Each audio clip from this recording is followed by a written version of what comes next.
Good morning and welcome. My name is Jackie Gadsden. I am the Vice President of Diversity and Inclusion and Customer Experience at Comcast.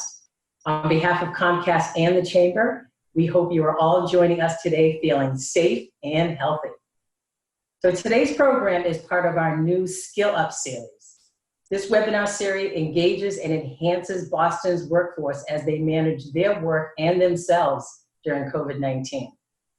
This program is also part of All In for Advancement, a new leadership development program designed to support organizations as they shape and shift their culture towards gender equity, inclusivity. Comcast is dedicated to gender equity, and that's why we sponsor All In for Advancement. In partnership with the Chamber and the Babson College, participating influencers design and pilot a culture change project at their organizations.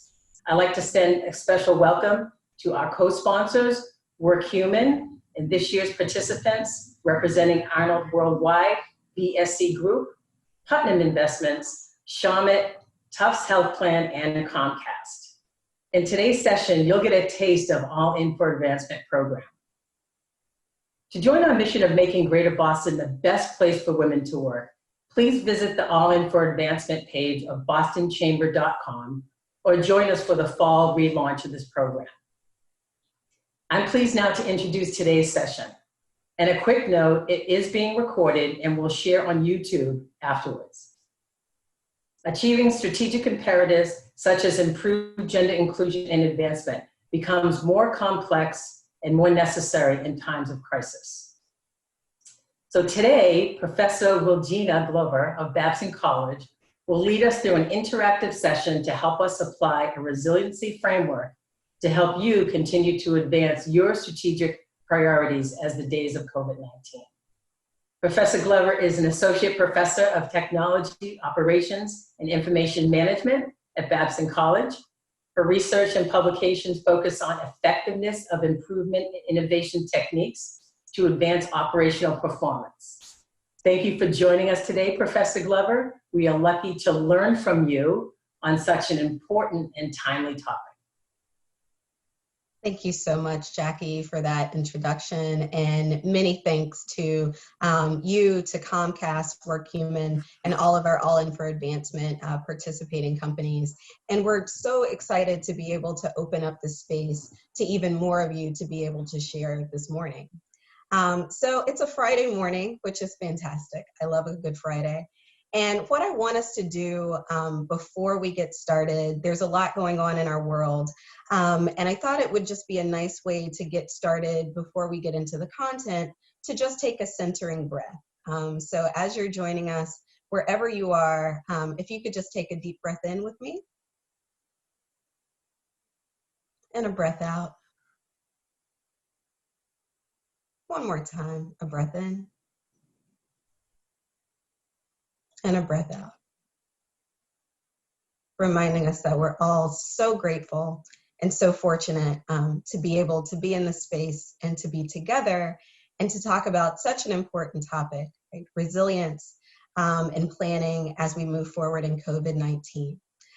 If you are on social media, there are a few hashtags and things that we can include here. So you can hashtag SKILLUP. That's probably the most important one for today, so that people know about all of the new information that you're gaining, right? As we learn, right? We got to lift as we climb. So as we learn something new, we want to share it out.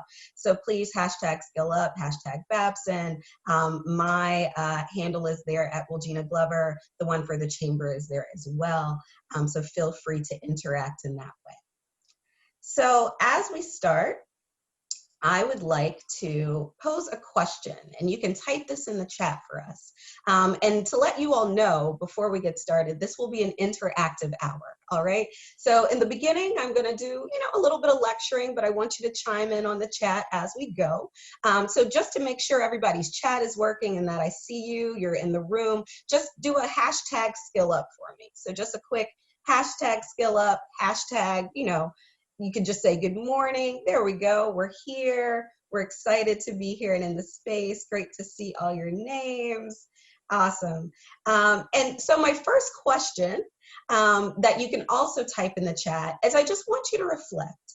how has COVID-19 amplified uncertainties and inequities in your work, right? We're going to be applying resilience to the space of gender equity and diversity and inclusion.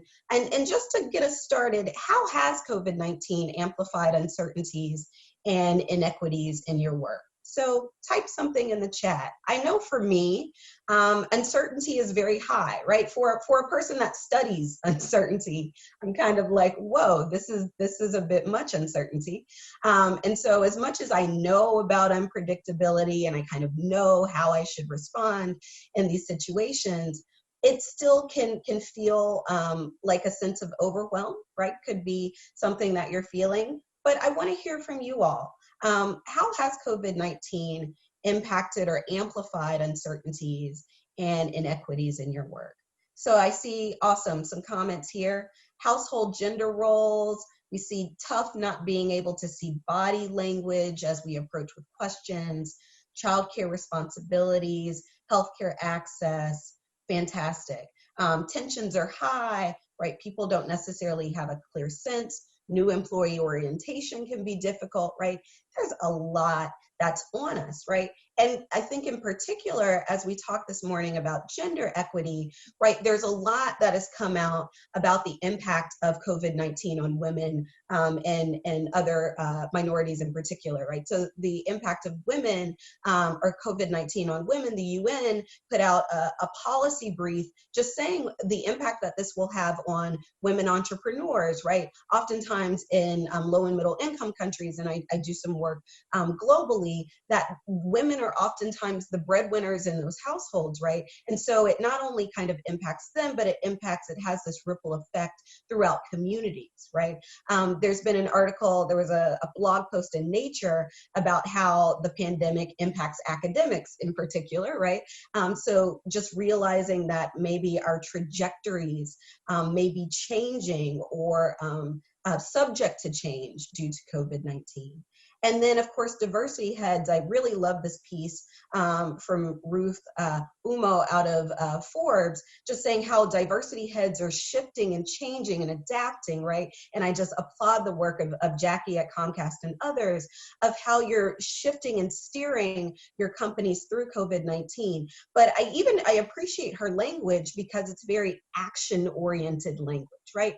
That we cannot just sit in our uncertainty and be like, this is hard, right? We need to acknowledge it, but there's some things that we can do, right? Some action steps that we can take in order to recognize the uncertainty, address that it's there, and then to be able to give ourselves some alternative futures forward, to be able to look ahead and see what may be coming. And so that's what we want to talk about today.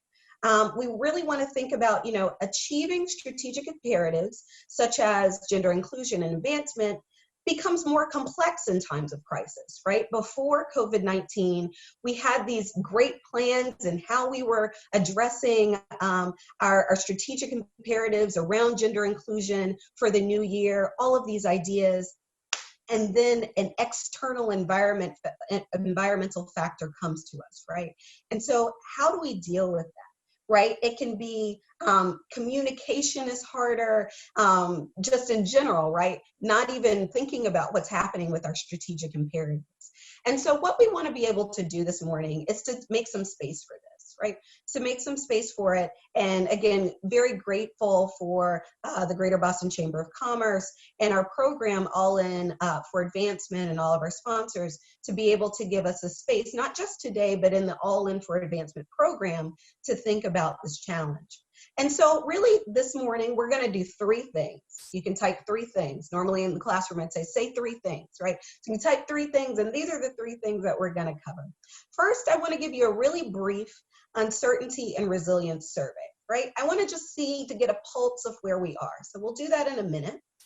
Then we will start to skill up, right? We're going to have some practice of how do we identify driving forces that are influencing our strategic imperatives, kind of given this environmental uncertainty, right? So given this issue, how do we identify some driving forces?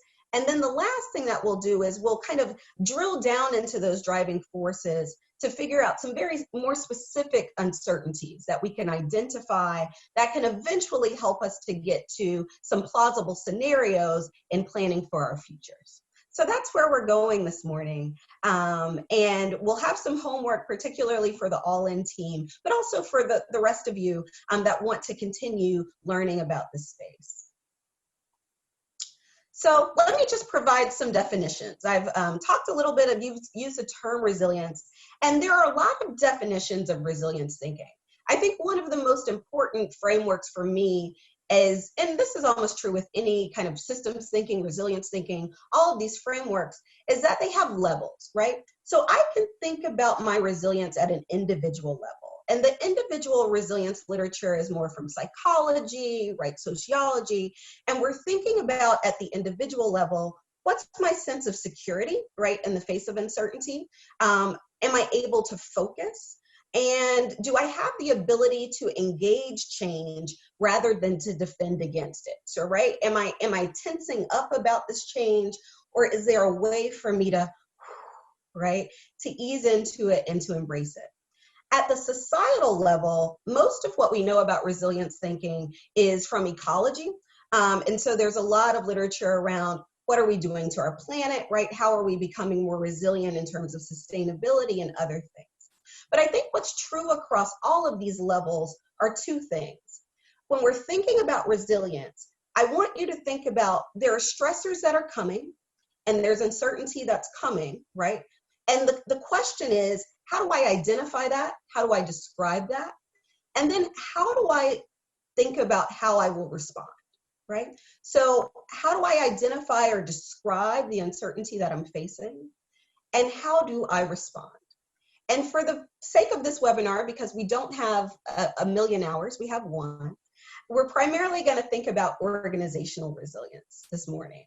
So I'll define organizational resilience as the ability of the organization to anticipate, prepare for, respond, and adapt to incremental change and sudden disruptions in order to survive and to prosper, right? So we want to anticipate, right? What is this uncertainty coming at me? I want to prepare for it because it's uncertainty. So there are going to be multiple futures that I can potentially live into. Respond when it does come and adapt as I learn, right? And that can happen with incremental change. So I think what's really powerful about resilience thinking is like, yes, I need it in crisis, but I also just need it, right? I need it in order to think about incremental changes that I want to do as an organization as well. So if I'm doing D&I work, I do a lot of innovation and improvement work in operations, I need to be able to build this muscle of resilience thinking because it helps me when there's a crisis and it helps me when there's not a crisis. So with that being said, let's get into some of our activities for the morning. So the first thing that we have for you, and Allison will pull up for us our first survey question. I want to get a sense from you all of your current levels of uncertainty in your workplace. So Allison, if you can pop up that first survey. So within your current work environment, the work in your organization, the level to which it's unpredictable, right? So we have strongly disagree to strongly agree. How unpredictable is your work right now? I'll give you all some time to respond. So cool to see the comments coming in, so you can just make a choice.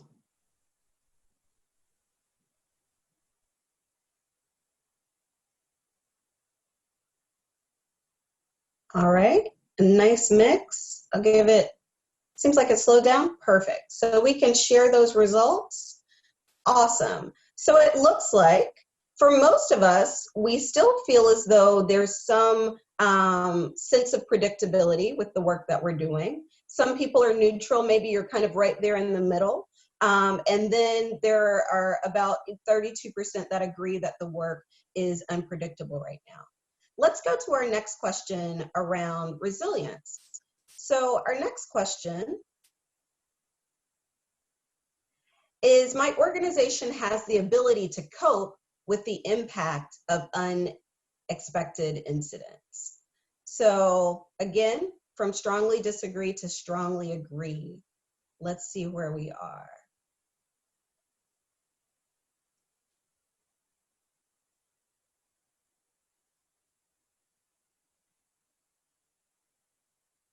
We'll give it maybe 5 more seconds.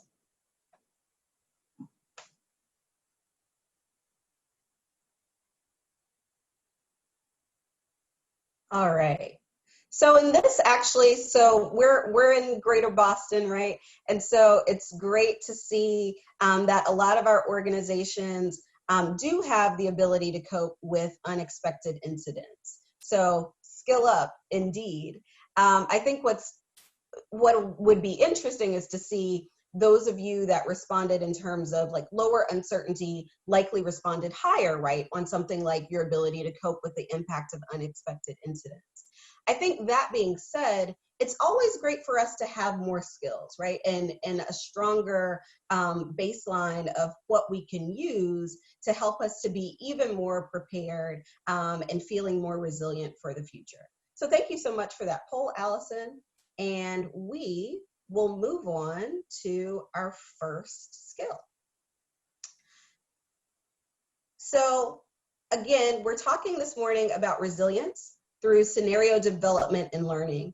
And I thought this was just a great schematic to show us where we're going for the time that we have.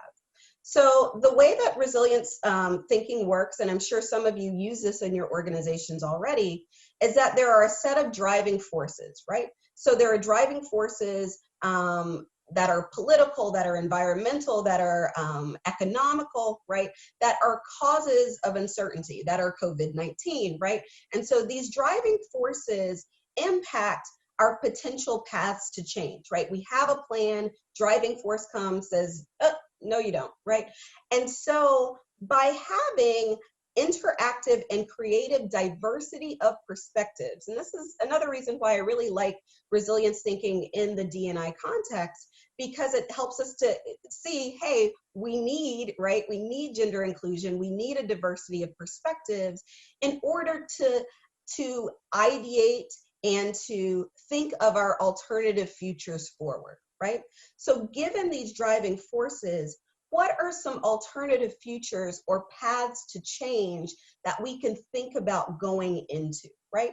And so what we want to be able to do this morning is, number one, to just identify those driving forces, and then to drill down on them a little bit more to think about the specific uncertainties within those driving forces that might be influencing our gender equity strategic imperatives the most.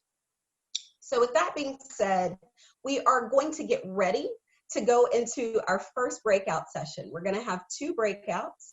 Our first breakout session will be for you to practice identifying these driving forces. And again, resilience thinking and scenario planning is used just in strategy in general. It's used in engineering. I'm an industrial and systems engineer, by the way, that works at a business school. And so it's heavily used industrial and systems engineering. And so what we want to be able to do is to apply this tool that's used in a lot of different places, right? Specifically to the question of gender equity, diversity, and inclusion. So the question that we'll have is, what uncertainties may influence your organization's approach to gender equity, diversity, and inclusion in 15 years? All right. So what uncertainties may influence your organization's approach to gender equity, diversity, and inclusion in the next 15 years? One of my colleagues, Heidi Neck, always says that professors are prophetic, right? We're prophets. And so we're trying to encourage people to think out, right? To think beyond where we are now and where might we be in 15 years, right? And so we have a few options. You could think about a driving force again as being economic, as being technological, societal, political, regulatory. You could think about your specific industry and what industry shifts might be coming. Or you might want to think about kind of the physical and psychological well-being of your staff, right? So choose your two top driving forces. So as we go into the breakout room, and thank you, Allison, for putting that prompt in the chat, we have our first breakout where we'll have groups of 3. And so each person in the breakout should provide a 30-second introduction, who you are, where you're from, and what organization you're a part of. And then 1 minute to just choose your top two driving forces. So again, you could choose economic, technological, societal, political, etc. And thank you, Allison, for putting those in the chat as well. All right. Before we break out, I just see that there's some great energy in the chat. I love it. Lisa Kemp just mentioned starting out in this new world is hard, right? Especially with feeling accomplished. Surrounding yourself with people is where the best ideas come to fruition. So we want to encourage you to go to your breakout, right? Surround yourself with some new people, and let's think about this challenge together. And so with that point, I did this for Babson, kind of thinking about Babson. And of course, I'll preface this by saying that I did this in a bubble, right? So normally when we're identifying driving forces and really doing resilience thinking and scenario planning, you want to do it with a group of people, right? Again, you want that diversity of thought to help us to think about alternative futures more broadly. And so for Babson, I chose economic, right? So thinking about what economic models, business models, what might change in the higher ed industry, and thinking about operations, right? How do we, the way that I teach is now different, as we see, here we are, right? So how will work change? What's the nature of work? What processes do we need to think about? And also because I'm an operations professor, right? I chose operations. But those were the two that I chose. And so what we're going to do now, our second skill, so we know how to kind of think about driving forces. Now we want to drill deeper into that, right? And to identify uncertainty extremes, I'll call them, right? And so as we're moving into scenario planning, we can say, okay, my driving force, so I chose financial as one of my driving forces. And so now I want to think about what are some uncertainty extremes within finance that may help me to paint a picture of what my alternative future might be, right? So on one extreme, I might look at a 5 to 10 year financial downturn, right? The other extreme might be just a short term, maybe we're looking at 6 months, 1 year, 2 year downturn, right? And these are different extremes that will elicit a different plot of what my alternative future is going to look like. All right. So on what we're going to do next is within those driving forces that you chose, I want you to identify uncertainty extremes, right? So on the one hand, it could look like this. On the other pole, it might look like that. I did the same thing for the way that we work. And so I looked at distributed work, right? Do we want to go with a mixed model of distributed work where maybe 30 to 50% of the work is virtual? Or are we moving to a distributed work boom, right? Where 80 to 100% of what we do will be virtual, and we'll do it in perpetuity, right? So this is just the new way that we exist. Again, those are extremes, and maybe to make them even more extreme, maybe I should have just chose, we just all go back to the office, right? But looking at those extremes helps me to think about some alternative futures and what it might look like.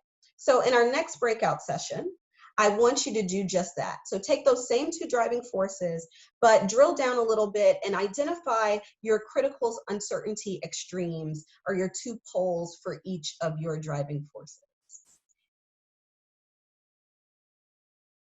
So I will say that I even learned in hearing you all's stories, right? Things that can enrich the way that I'm thinking about our future scenarios, and as we wrap up and go into questions. So the homework, and for something for you to think about, right, is how can you further refine those uncertainties or those extremes of what might happen, and then to also explore plausible scenarios. And so I'll just go through this briefly. The idea of plausible scenarios is all about, so what will this future look like, right? How did the future occur?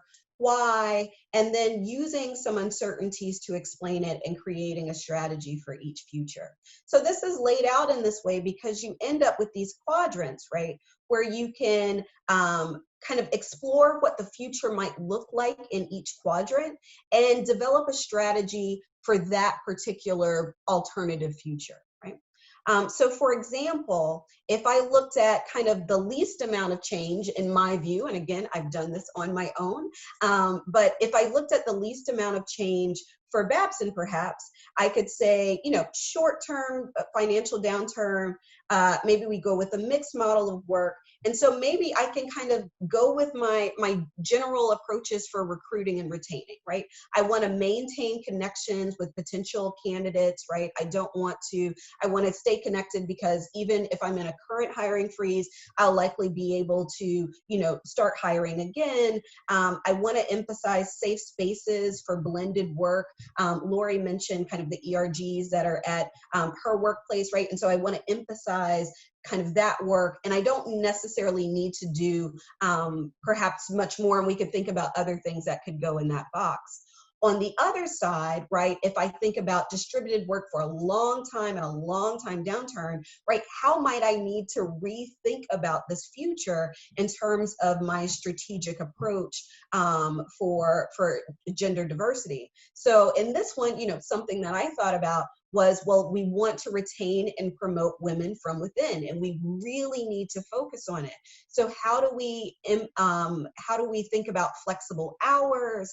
How do we rethink performance metrics, rethinking roles, increasing programmatic support? So do we need to increase childcare? What do we need to do? What are our strategies and tactics that need to help us to think about that alternative future, right? We had Leslie and my group mention even, you know, thinking about who's being heard on the calls, right? And so do we need to have different practices about making sure that all voices are heard in these virtual calls, right? Are there different practices that we need to think about?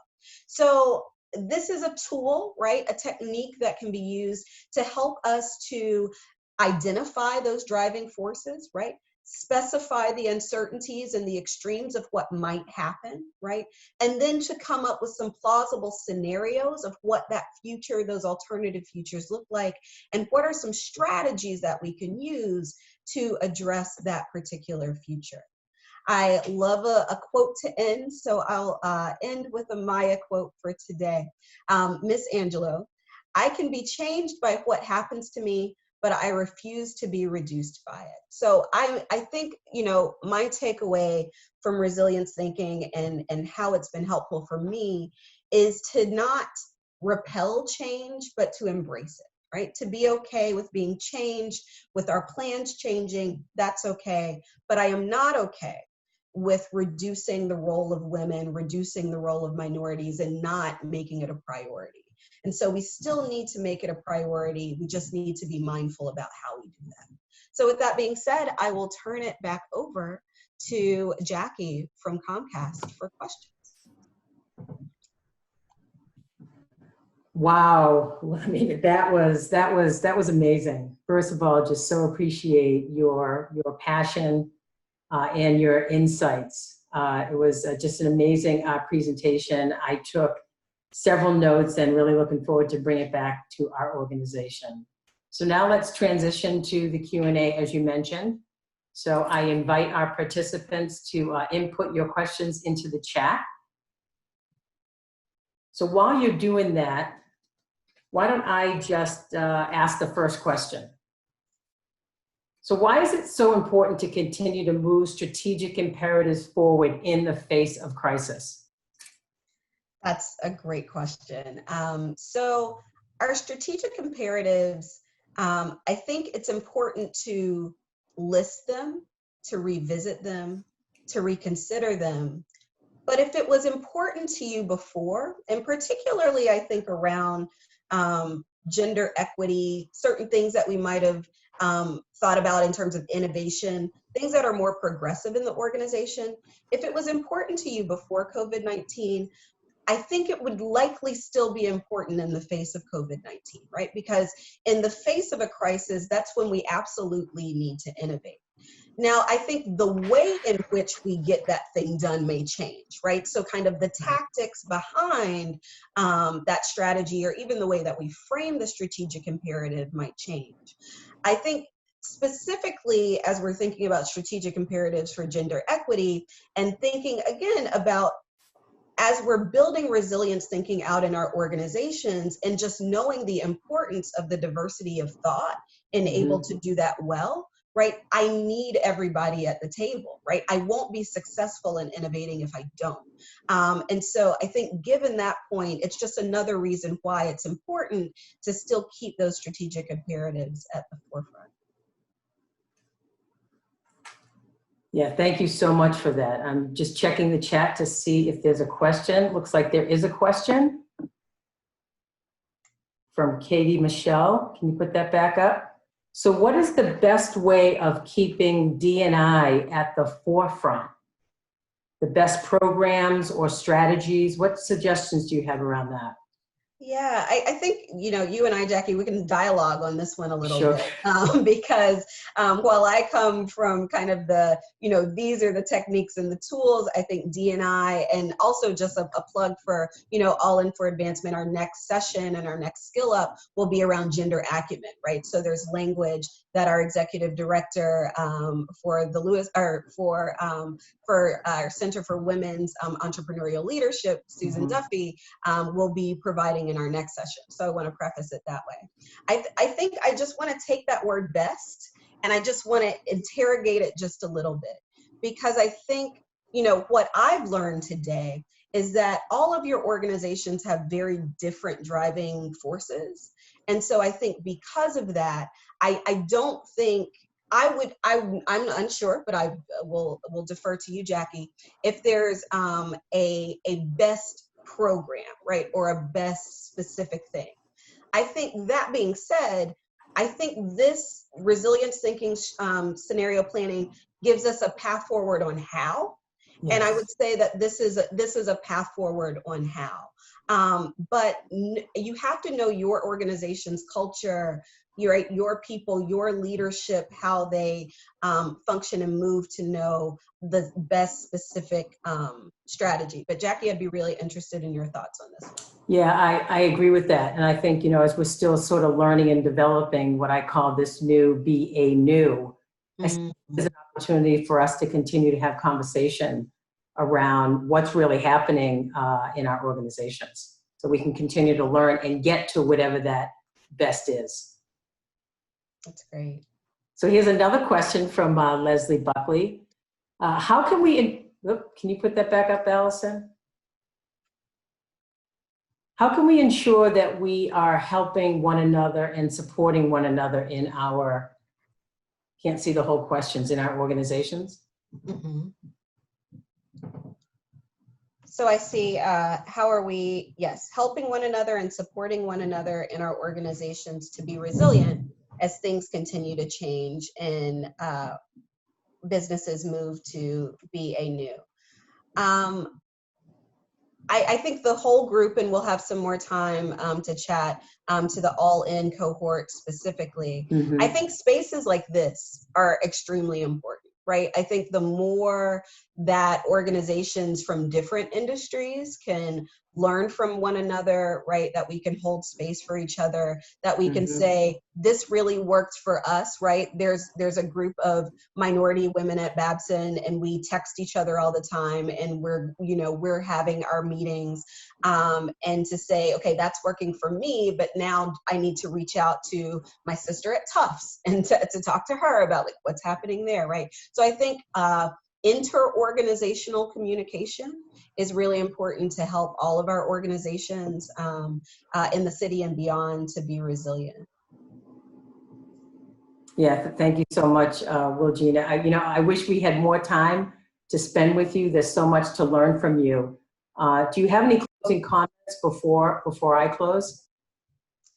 I think the closing comments, I think first, thank you all for being here. Thank you all for allowing yourself to be in the space, to continue to think about and to prioritize gender equity in your organizations, and to be able to use and to try something new, in a new platform, right? For those of you that use scenario planning a lot, but perhaps you've never applied it in this way, I just want to encourage you to continue to do so, right? There's a lot that we understand from innovation, right? Design thinking, strategy, right? That we tend to not then say, let's connect that to some of these other issues that we have, and we tend to take a more siloed approach. So I think if anything, it would just be, let's think more holistically about our futures.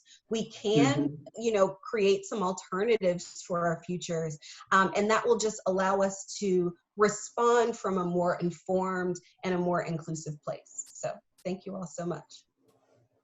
And with that, Wiljeana, just a warm thank you for all of your insights. Hopefully folks were feeling like this was a lot of fun and learning new insights into resilience and planning through crisis, which we're all managing through. I want to highlight that the Boston Chamber of Commerce has a packed digital calendar. As Wiljeana just mentioned, up next in this series is the Gender Acumen and Inclusion, hosted in partnership between All In for Advancement and the Women's Network on June 23rd from June 23rd at 9 a.m. You can learn more by going to thebostonchamber.com, signing up for their newsletter, or following them on social media. If you're interested in joining the All In for Advancement program, please visit that page on the website and learn more. I hope you'll join us. If you are a current All In Advancement participant, you're invited to stay on for an extra 15 minutes for a special conversation with Professor Glover. So once again, thank you all for joining. Signing off.